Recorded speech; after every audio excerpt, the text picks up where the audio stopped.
Salut tout le monde, aujourd'hui je vais vous montrer comment on va installer TrueNAS. Alors moi j'avais mon serveur du coup pour Proxmox que maintenant j'utilise avec le serveur qu'on voit ici qui est beaucoup plus petit et je savais pas quoi faire de mon ancien serveur. Donc je me suis dit je vais en faire un NAS. Donc un NAS c'est un Network Attached Storage, donc c'est un disque dur qui va se brancher sur le réseau. Moi j'avais envie de passer par du flash et plus précisément par des disques NVMe, donc c'est des disques qui sont beaucoup plus rapides, qui n'utilisent pas beaucoup d'électricité. Donc un NAS en flash, rapide, en 10 gigabits par seconde. Alors j'avoue qu'au début j'étais très emballé par le Asustor Flash Store. Et d'ailleurs ils allaient m'envoyer un exemplaire, mais au final j'ai plus de réponse après m'avoir demandé mon adresse. Donc, merci Damien. Et donc je vous montre quand même le disque parce que sur le papier il a l'air pas mal. Alors il y a deux versions. Il y a une version avec deux emplacements en M.2 et il y en a une avec 5B ou 6B, excusez-moi. Puis au final, je suis tombé sur une vidéo de l'Unix Tip et j'étais assez déçu. En tout cas, lui mentionnait qu'il y avait des problèmes et un bottleneck ou du moins une limitation du CPU et du coup, il n'arrivait pas à avoir les performances qui devraient être là. Et donc, au final, je vais installer TrueNAS sur mon serveur, sur mon ancien serveur Proxmox. Donc, je vais passer en 10 gigabits par seconde avec une carte SFP+. Donc là, j'ai deux ports si je voudrais l'utiliser en SFP+. Je pourrais faire une agrégation et avoir 20 gigabits par seconde. Mais bon, là, pour le coup, ça me sert à rien. Et puis, au passage, si vous n'avez pas vu ma nouvelle vidéo sur mon serveur Proxmox que j'utilise maintenant, donc le mini forum, je vous invite vraiment à le regarder parce qu'il est vraiment intéressant et pas mal. Donc, je connecte le serveur sur mon Ubiquiti Pro Max. Donc, je vous avais fait aussi une vidéo dessus. Donc là, on peut se connecter en SFP+, donc soit en utilisant un DAC. Donc là, pour le coup, tout est connecté. Vous avez juste à brancher sur le switch et de l'autre côté sur la carte SFP+. Ou alors, vous pouvez utiliser un module comme ceci pour vous connecter avec des câbles en Ethernet. Je vais vous mettre les liens dans la description. Après, moi, je passe en SFP+, donc pour le 10 gigabits par seconde. Vous pouvez très bien passer par l'Ethernet basique ou l'Ethernet en 2.5 gigabits. Et puis pour information, mon nouveau NAS consomme plus ou moins 0,03 kW, donc je trouve que c'est quand même pas mal. Je vais vous mettre tous les liens du serveur que j'ai dans la vidéo. Après, vous pouvez utiliser le matériel que vous voulez, ou même un ancien PC, hein, ça fonctionne très bien. Moi, je télécharge TrueNAS Scale. Alors, ça fait longtemps que je voulais l'installer, j'ai jamais utilisé. D'ailleurs, je me suis même pas renseigné comment faire. Je vais le faire en live avec vous. Sur Mac, j'utilise Raspberry Pi Imager. Vous pouvez faire la même chose sur Windows. D'ailleurs, il y a pas mal de logiciels qui le font, je crois, de mémoire sur Windows. Il y en a un pas mal qui s'appelle Refus. En tout cas, le principe est le même. Donc, on sélectionne l'image et on sélectionne la clé USB, ou en tout cas le support sur lequel on va envoyer l'image. Donc là, c'est pour le fichier d'installation. Bon, pour le coup, j'ai une clé USB qui est très rapide. Pareil, hein, je vous mets le lien dans la description, mais toute clé USB devrait fonctionner. Et quand je vous dis clé USB, une carte SD ou peu importe, du moment qu'on peut la connecter sur votre ordinateur et sur le serveur qui va recevoir TrueNAS, là, en tout cas, l'installation est finie. Donc, je déconnecte ma clé USB et je vais la brancher sur mon ancien serveur Proxmox. Et voilà. Donc, au passage, sur ce serveur, j'ai plusieurs NVMe. Donc, j'ai même une carte PCI qui va me permettre de connecter un autre NVMe. Alors, d'ailleurs, j'en ai essayé plusieurs, mais au final, ce que je savais pas, c'est que cette carte mère est limitée en PCI Line. Donc, je peux pas avoir autant de NVMe que je voulais.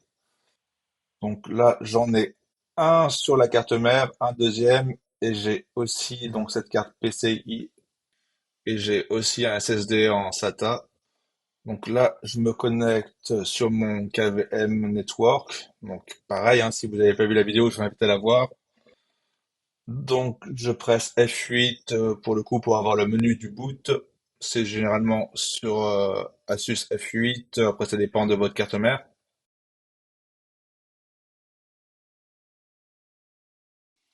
Voilà, donc là, je vais sélectionner le bon boot et je démarre sur l'installation de TrueNAS.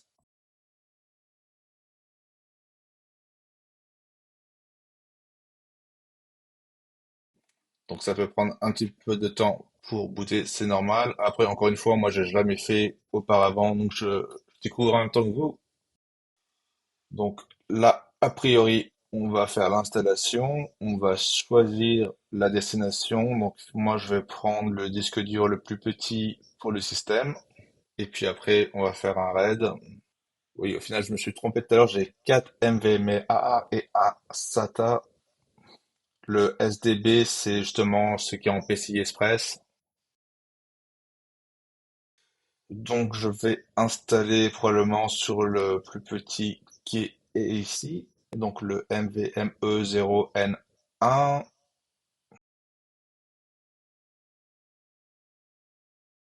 Donc, pour valider votre choix, il faut simplement appuyer sur la touche espace. Et donc là, je mets en place le mode pathroot et je valide. Donc, l'installation continue. Il demande de créer une partition swap de 16 Go. Donc, bien sûr.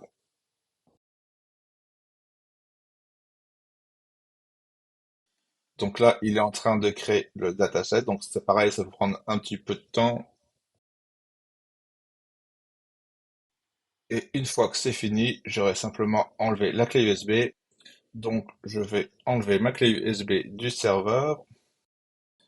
Et là, si tout se passe bien, et si on a réussi notre installation, on va démarrer sur TrueNAS et on devrait avoir accès au serveur.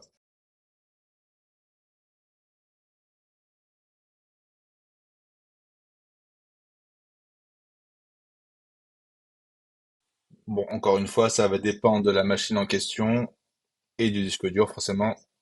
Alors, j'arrête pas de dire disque dur, mais en fait, non, c'est du flash, donc de la mémoire flash.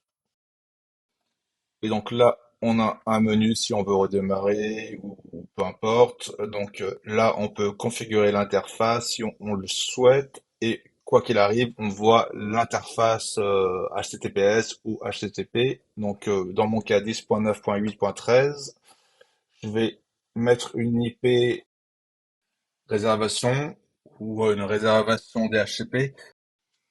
En tout cas, vous pouvez utiliser d'autres routeurs, hein. Moi, je le fais sur le Dream Machine Pro, donc avec Unify. Dream Machine Pro Max d'ailleurs. Après, la plupart des routeurs ont cette option. Donc là, c'est mon ancien serveur Proxmox, donc je vais le renommer en TrueNAS et je laisse l'IP fixe IP address, donc adresse IP fixe sur 10.9.8.13. Et j'enregistre. Bon, alors ça, c'est facultatif, hein, vous n'avez pas forcément besoin de le faire, mais votre adresse IP va peut-être changer, donc c'est quand même recommandé. Et donc là, si on se connecte sur l'interface, ça devrait être du coup admin et le mot de passe qu'on a mis en place tout à l'heure quand on a installé. Donc voilà l'interface. Donc je découvre en même temps que vous. Donc moi j'ai 32 gigas de mémoire, donc c'est clairement trop. Après cela dit, si vous faites une partition ZFS, ça prend beaucoup de mémoire, donc ça peut être utile. Donc moi je vais mettre en place un RAID. Après attention, RAID ça veut pas dire sauvegarde. Je vais tout d'abord effacer tous les disques que j'ai. Bon, je fais un effaçage rapide. Si jamais un jour vous vendez un disque dur ou un VME, ne choisissez pas rapide parce que du coup on pourra accéder à votre donnée avec des logiciels adéquats.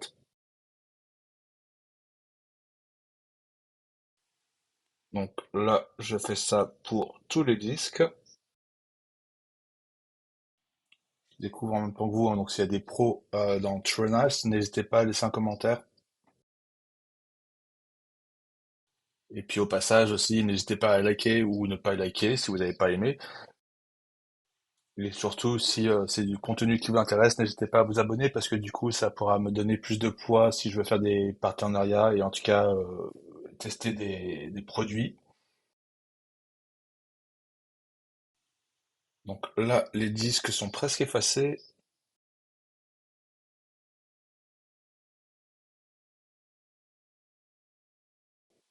Voilà, donc là, on va créer une pool. Donc, on va entrer le nom. Donc, je vais mettre TrueNAS. Je vais faire de l'encryption. Alors, encryption, c'est super. Ça protège vos données beaucoup plus. Cela dit, ça ralentit fortement le transfert de données. Et aussi, fatalement, si vous perdez la clé, ben, vous perdez vos données. Alors, pour le type, je vous avoue que je vous laisserai vérifier par rapport à vos disques durs et votre usage. Si vous n'êtes pas sûr, il y a énormément de sites internet qui vous donnent des informations, ou vous pouvez utiliser même ChatGPT. Donc là, pour le coup, je veux de la fault tolerance. Donc si j'ai un disque dur qui meurt, je peux toujours avoir mes données. Donc il me propose RAID Z1. Si j'ai un disque qui meurt, je peux toujours avoir accès à mes données. Et donc là, il suffit d'ajouter les disques durs que vous voulez, ou en tout cas là pour le coup, comme vous voyez, SSD, et on les copy drop ou on les déplace dans ce menu. Et du coup, dans Layout, on va sélectionner Mirror. C'est mieux si on a de la perte de données. Strip, ça peut être plus rapide, mais c'est plus sensible à la casse.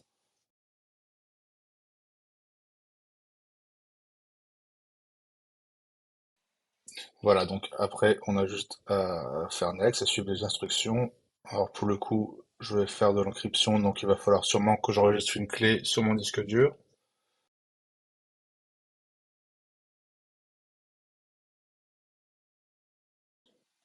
Voilà, donc là, il est en train de créer la pool, c'est super rapide. Et donc le fichier, donc la clé d'encryption enregistrée, faites vraiment attention, ne la perdez pas, sinon tout est foutu.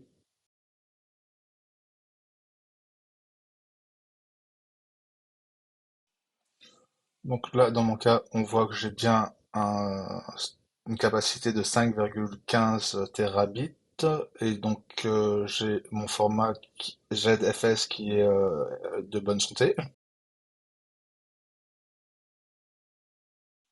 Donc là, on peut voir toute l'information de base. On peut voir que j'utilise pour l'instant juste 5 mégaoctets. Et donc là, on a plus de visibilité pour le coup. Donc je suis en compression LZ4, c'est ce qui est par défaut de mémoire sur TrueNAS. On voit aussi le statut d'inscription. Donc là, couramment, il est débloqué. Et là, c'est là où on peut mettre en place les partages Samba ou NFS.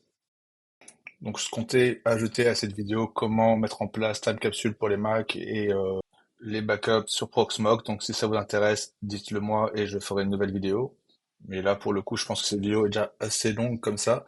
Donc là, en tout cas, je vois que j'ai trois interfaces, donc deux 10 gigabits et un 2.5. Donc je pourrais faire une agrégation de deux 10 gigabits seconde, donc 20 gigabits. Mais pour le coup, 10 gigabits, ça me suffit.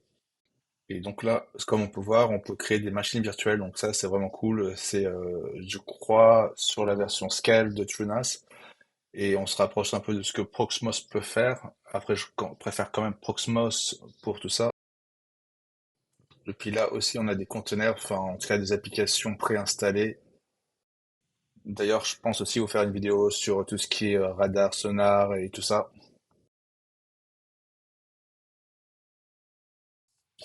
Pour ceux qui ont un assistant Node-RED, c'est vraiment cool. Ça peut faire des applications et surtout, pardon, des automatisations vraiment poussées.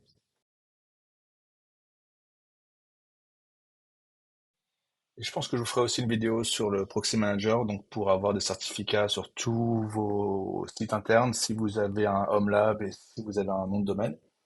Donc restez connectés.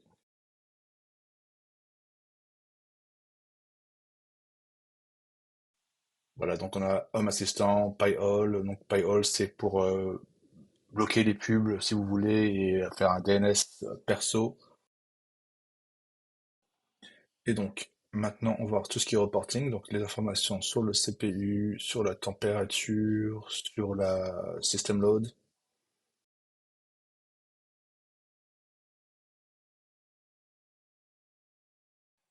Donc là, rien à signaler, tout est bon. Et on a beaucoup plus d'informations. Après, je vais pas m'attarder dessus pour le coup.